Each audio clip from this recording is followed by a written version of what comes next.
知名艺人吴宗宪从歌星出身，后来转战综艺节目，因为诙谐幽默的个性，成为如今众所周知的主持人。不仅多才多艺，副业也经营得有声有色。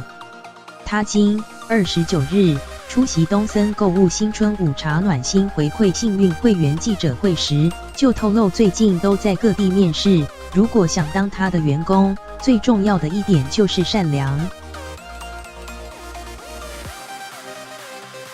由于吴宗宪的公司最近推出许多商品，并在东森购物贩售，因此近期大力招募员工。他表示，最近在台北面试500-600位员工，也在高雄开了500个职缺，全台约有1500人应征，必须马不停蹄地赶到各地面试。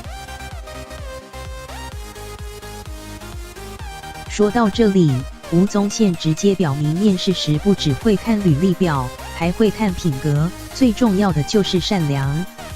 另外，吴宗宪还表示，公司给的薪水相当优渥。他说，底薪虽然是28000元，但其实每位员工的薪水都超过这个数字，甚至透露有位年仅21岁的员工，上个月薪水就拿了30万，让许多人都相当羡慕。